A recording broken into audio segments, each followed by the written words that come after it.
السلام عليكم ورحمة الله وبركاته. بسم الله الرحمن الرحيم. الحمد لله رب العالمين، وصلى الله وسلم وبارك على نبينا محمد وعلى آله وصحبه أجمعين. In the name of Allah, the most compassionate, the most merciful, all praise be to Allah. Brothers, I would like to speak today about an incident that we learn about it from a hadith that has been narrated about the Prophet Muhammad sallallahu alaihi wasallam. And this hadith, when I read it for the first time,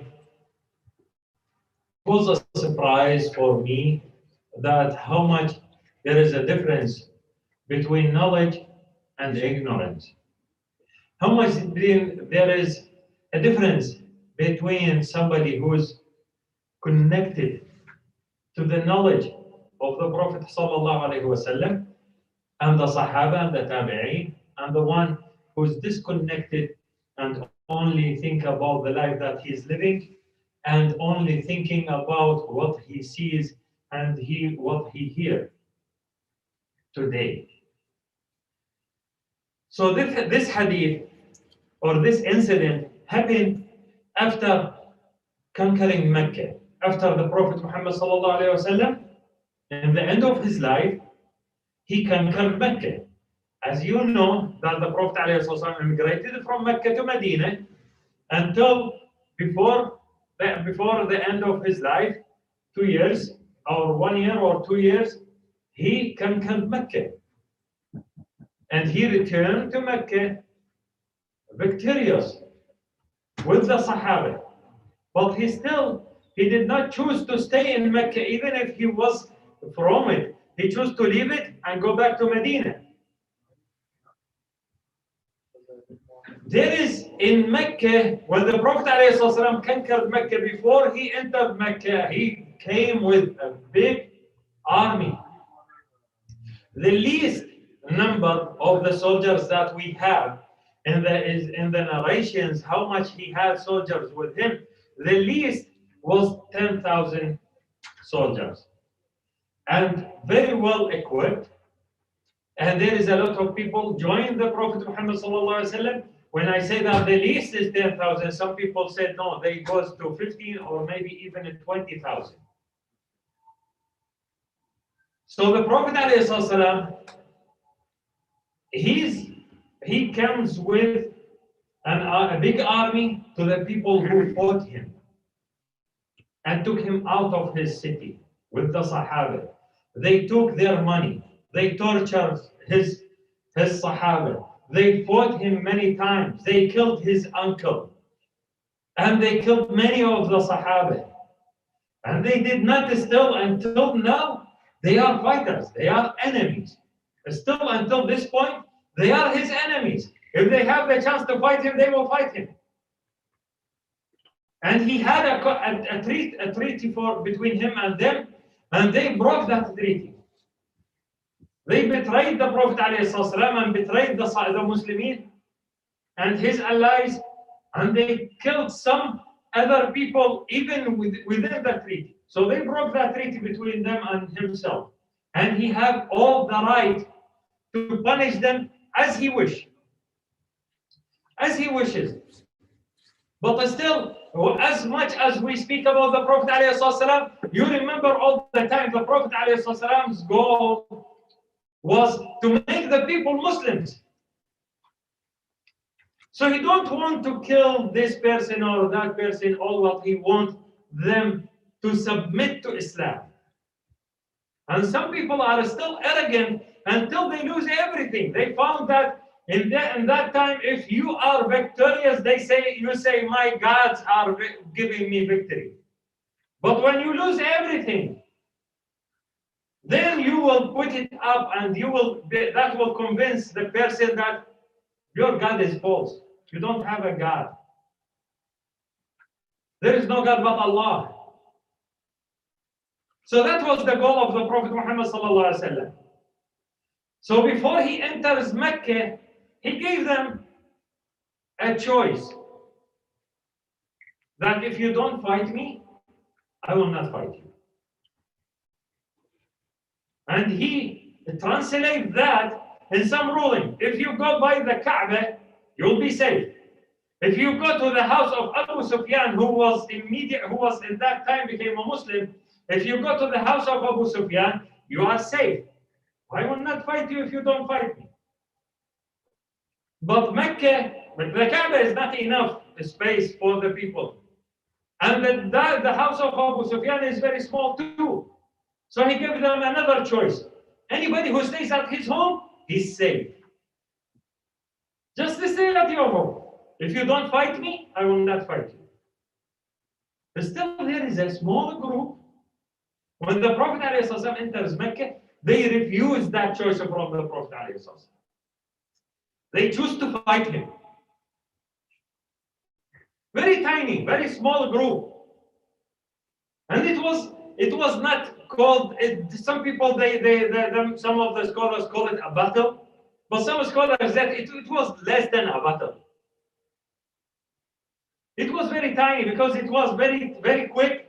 Some people, they fought the Muslims, and with the leader is Khalid ibn al-Walid, radiallahu anhu, and they broke up immediately. Some of them got killed, most of them ran away.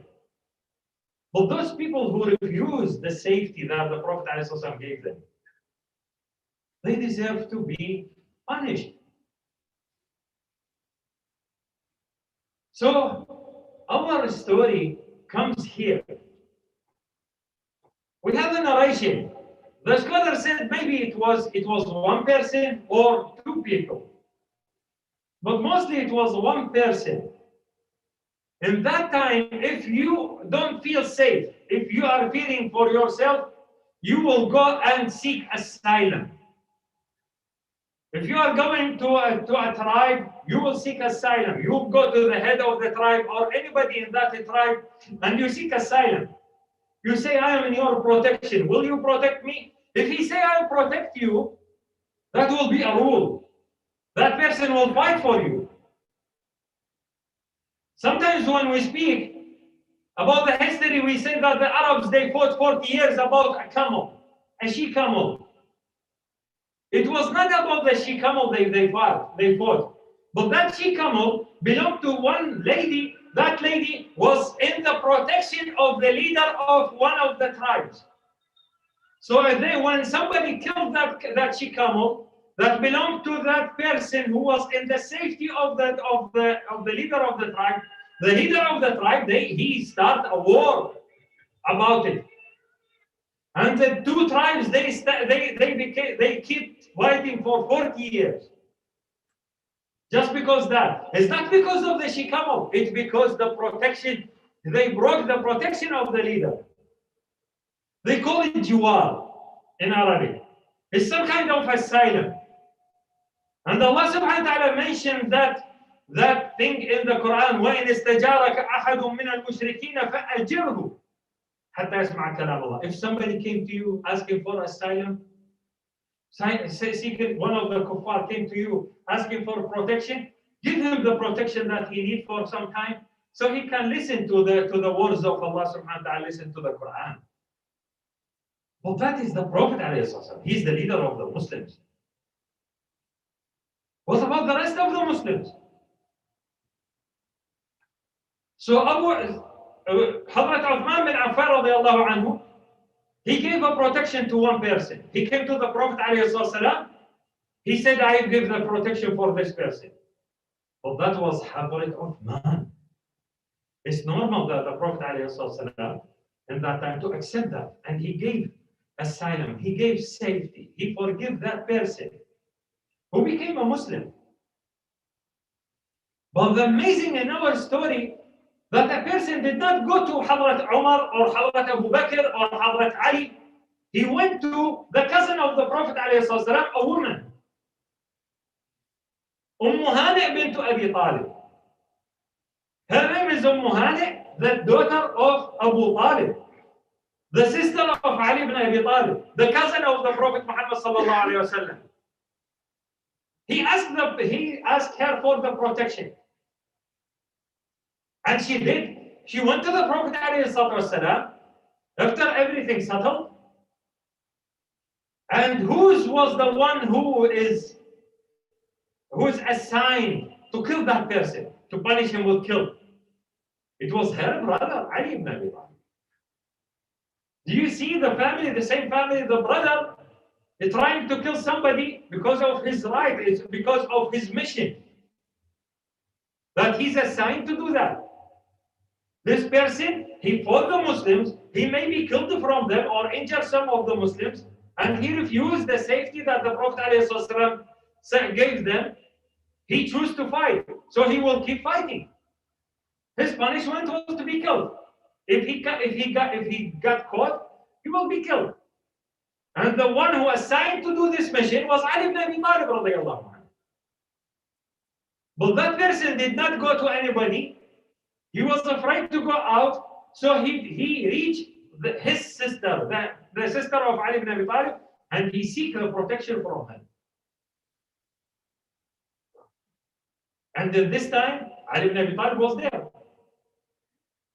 And that person was in the protection of Hani. Ali ibn Abi Talib did not do anything until the Prophet ﷺ judged between them. So Ali ibn Hani, she went to the Prophet ﷺ.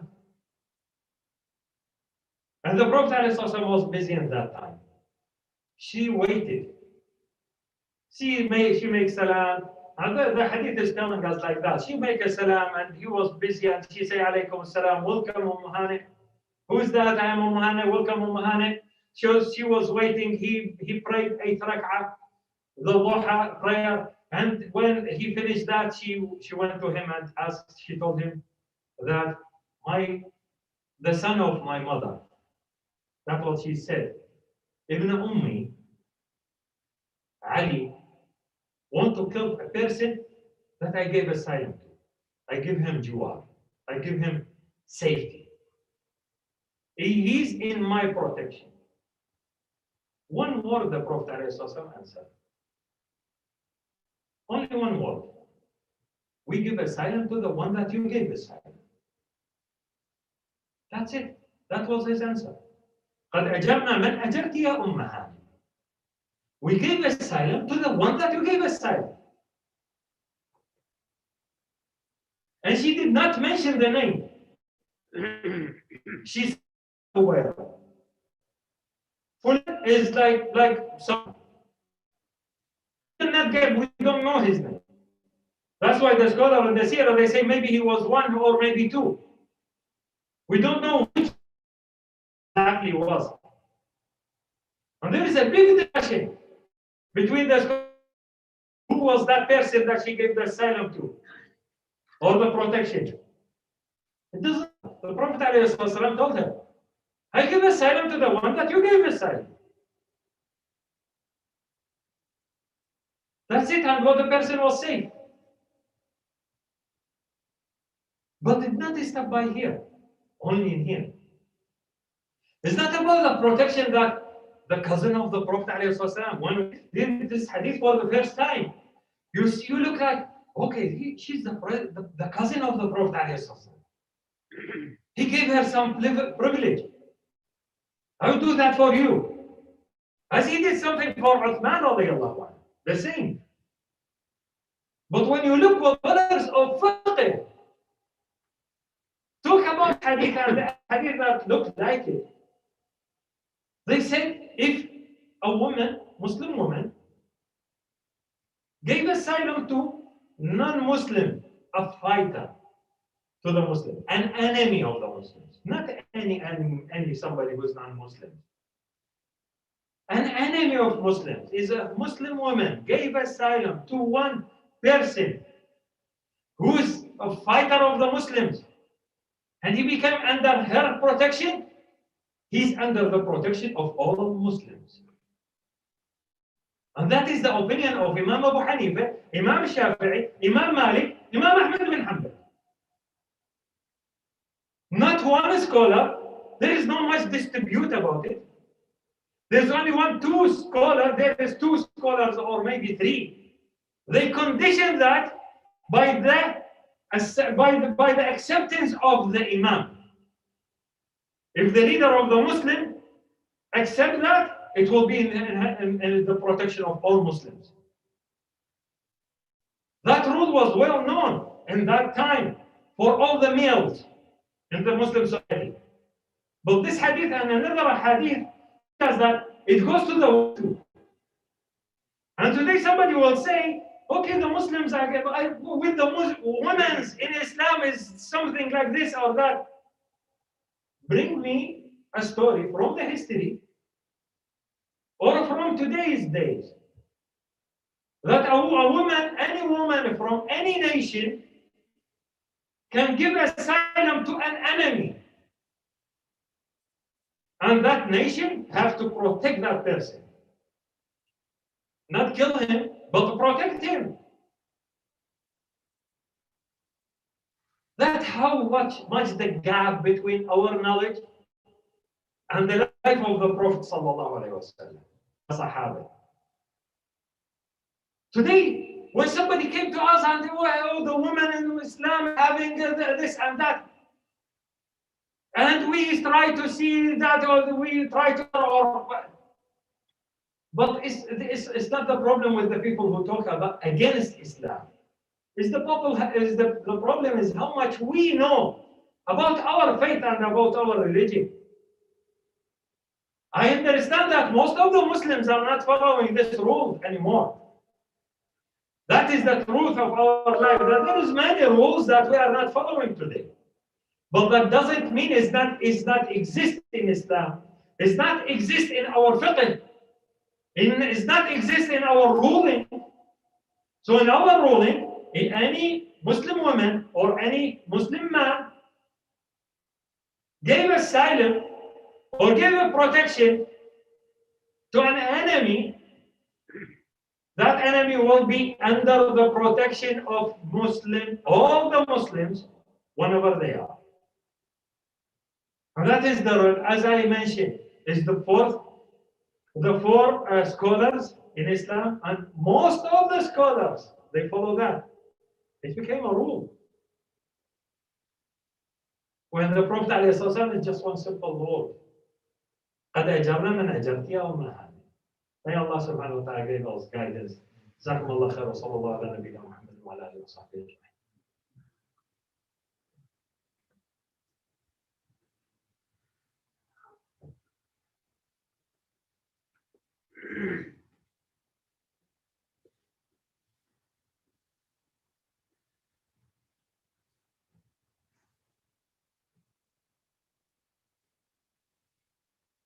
Assalamu alaikum wa rahmatullahi wa barakatuh. A few announcements from Islamic Center of Camp Management. A general body meeting has been called on February 27th, tomorrow, at 1 p.m. after the Zuhar Salah, and it's going to be in this building upstairs. All the community members are requested to join the meeting. There is a quorum requirement of at least 34 voting members to the present in the meeting. The agenda of the meeting is to discuss and decide on the alternative plan for the new masjid development project. So let me give a little bit background on this general body meeting. This general body meeting, the quorum requirement is 35%. We have 136 active members. They are paying regularly monthly to the Islamic Center of Kent.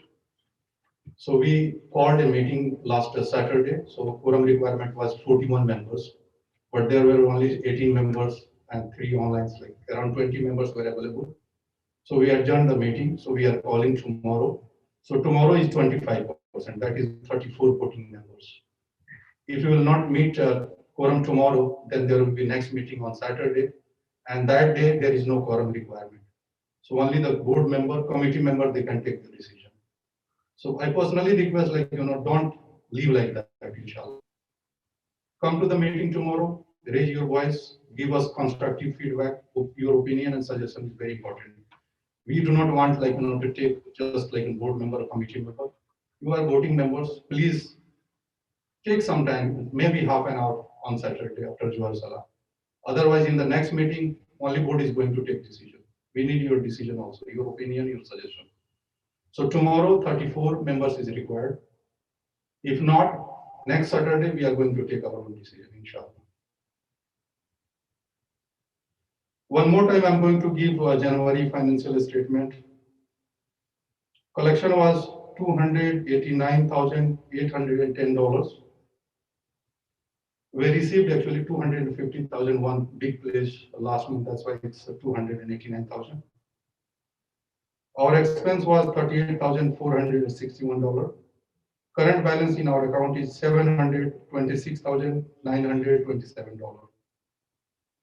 We have sent all the tax receipt to all the donors 20. For tax receipt queries, please contact our treasurer, Brother Sajah. Online madrasa is every Saturday from 10 to 12 p.m. It is currently free of charge until COVID situation improves. Community members are requested to make their kids participate in the classes. You can find more details on the ICK website, or you can contact ICK Imam, Sheikh Imad. We are live streaming. We are trying our best to live stream Khutbah on Friday. So this service will help elderly families and children to listen to Khutbah who are not able to come to the masjid for the Friday prayer.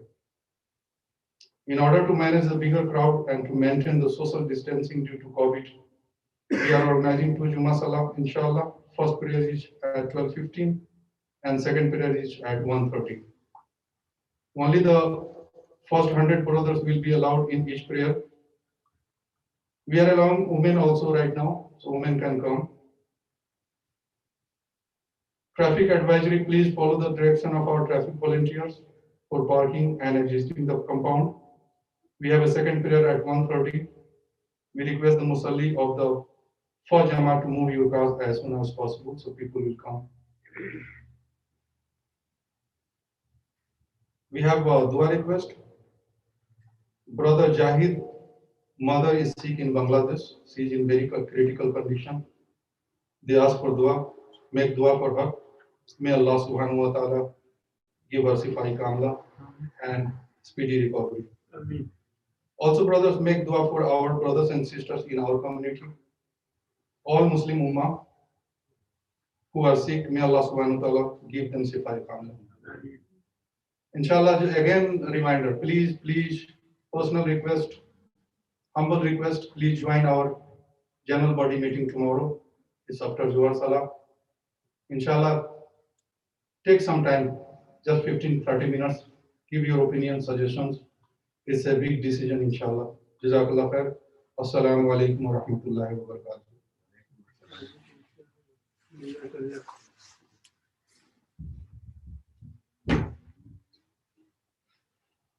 Allahu Akbar, Allahu Akbar. Allahu Akbar, Allahu Akbar.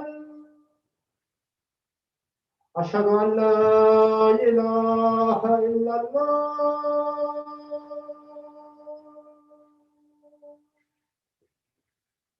Ashhadu an la ilaha illallah.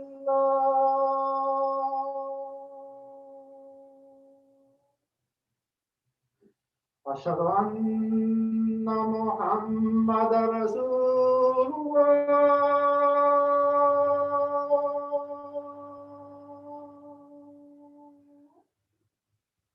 Ashhadu anna Muhammadar Rasulullah.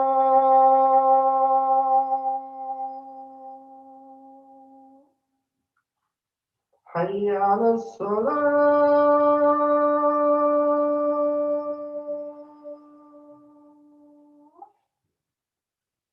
Hayya 'ala as-salah.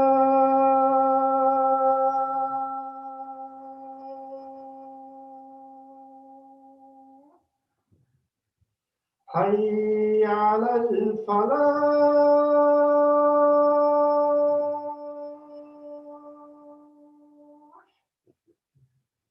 Hayya 'ala al-falah.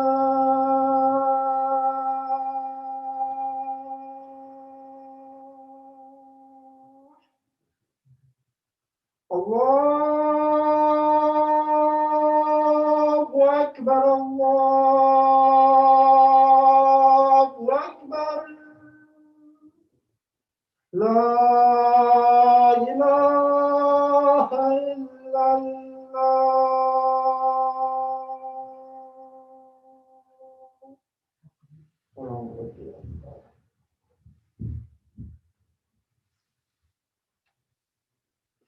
إن الحمد لله نحمده ونستعينه ونستهديه ونستغفره ونتوب إليه ونعوذ بالله من شرور أنفسنا ومن سيئات أعمالنا من يهدي الله فلا مضل له ومن يضلل فلا هادي له وأشهد أن لا إله إلا الله وحده لا شريك له وأشهد أن حبيبنا محمدا عبده ورسوله اللهم فصل وسلم وبارك وأنعم على نبينا الكريم وعلى آله وأصحابه ومن تبعهم بإحسان إلى يوم الدين.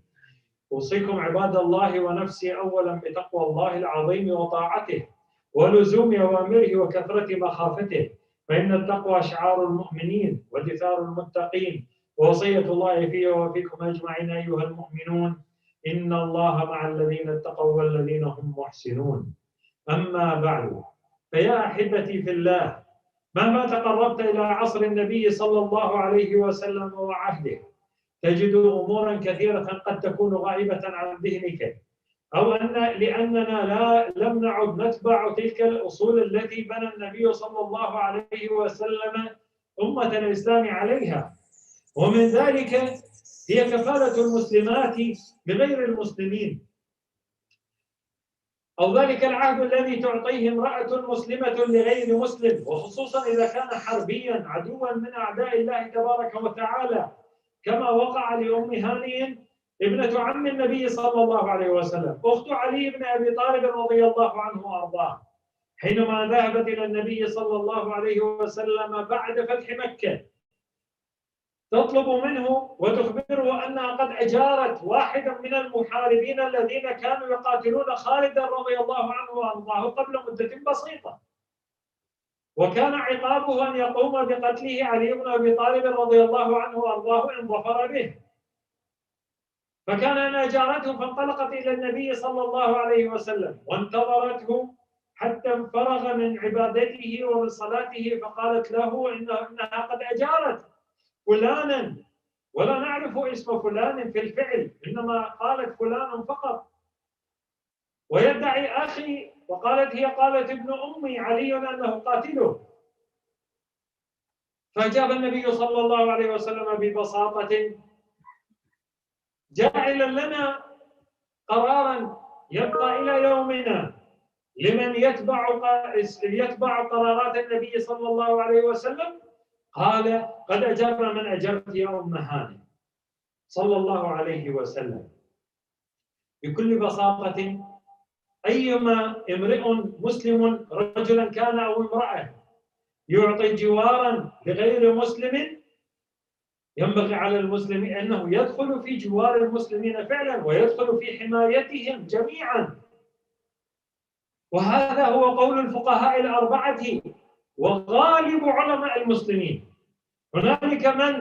هنالك عدد قليل من العلماء قال إن تلك الإجارة مشروطة برضا الإمام، إذا وافق الإمام على ذلك والأمر سيان.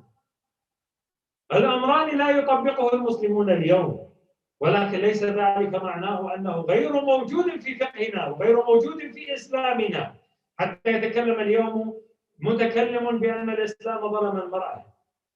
أي أمة قبل الإسلام وبعدها وإلى يومنا هذا يعطي لامرأة من تلك الأمة من أمته أو من قومه تلك الأهمية إذا أجارت عدوا أن تجيره الدولة بأكملها أو الأمة بأكملها.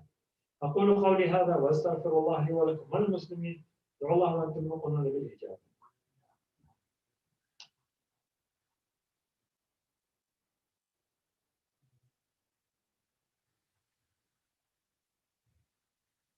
الحمد لله وكفى، والصلاة والسلام على نبينا محمد المصطفى وعلى آله وأصحابه أهل الكرامة والوفاء.